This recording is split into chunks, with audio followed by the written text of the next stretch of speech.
Hello there, Sunshine Soul. Welcome to Adventures of Momo. So today I'll be sharing with you a few guidelines on how to do a simple lighting setup for a product photo shoot at home.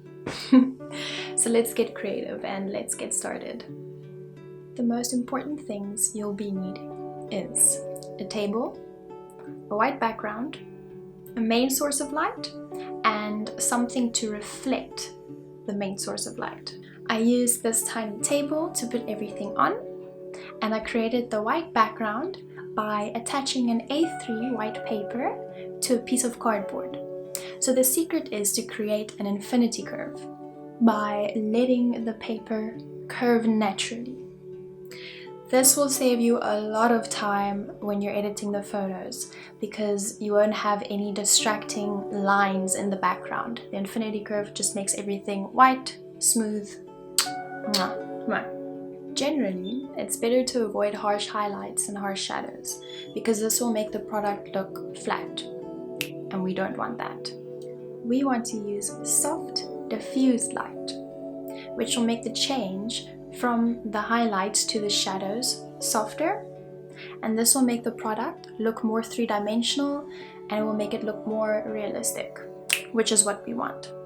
Light coming in from the window when the sun isn't shining directly into the window is a very nice source of soft, diffused light.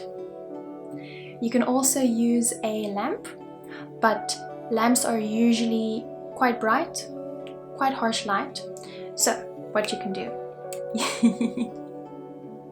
you can get a piece of wax paper and put it in front of the light, and this will diffuse the light and make it softer. To make the product look even more 3D and realistic, we're going to use a white piece of paper attached to a cardboard box to reflect the light coming from the main light source. This reflected light is going to soften the shadows on the product. So light moves in waves and it cannot go through solid objects. It can only go around it or it can bounce off of it. So basically we're going to bounce the light off of the white surface onto the product. Photography literally means drawing with light.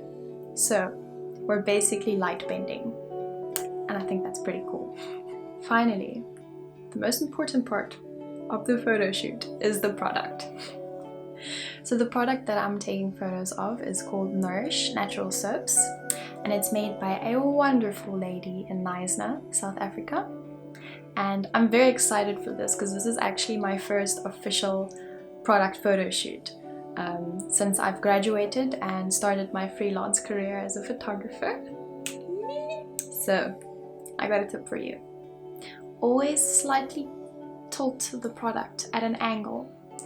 This will make it look more pleasing to the eye, it will look more appealing, it will look more three-dimensional once again. If the product is just facing the camera straight up, it's gonna look more flat. So that's a really good tip. So tilt it. When you're going to be taking photos of several of the same products, it's a good idea to have them in the exact same spot on the white background.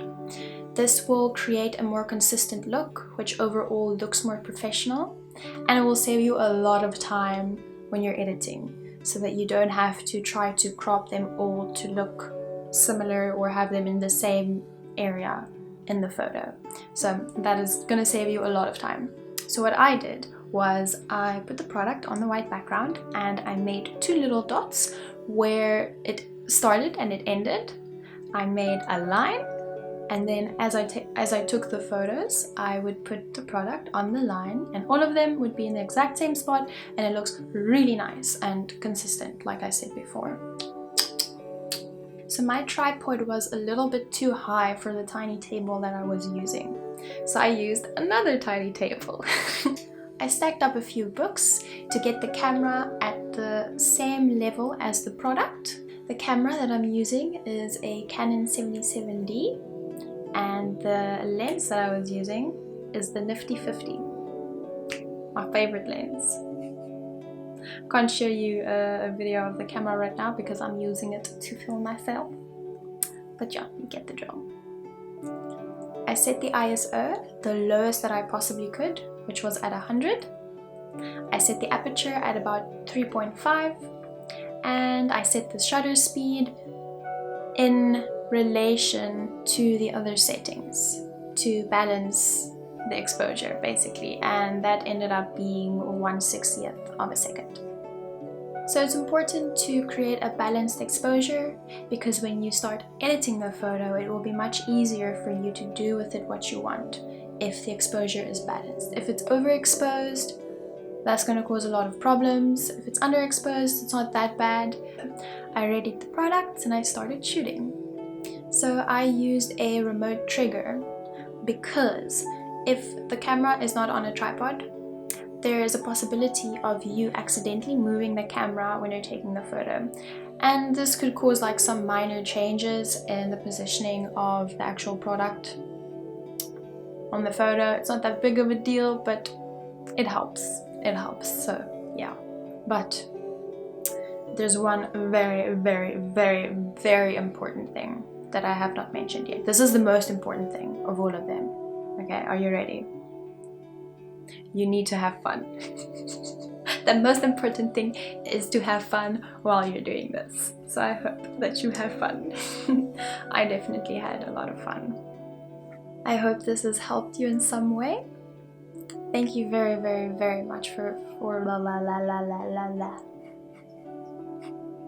Thank you very, very much for watching. And if you have any tips on home lighting setups that you would like to share, please comment and share it with us. If you liked this video, please like it.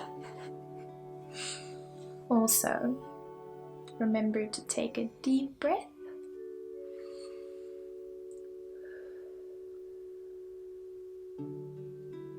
And think of one thing that you're grateful for. I hope that you have a lovely day.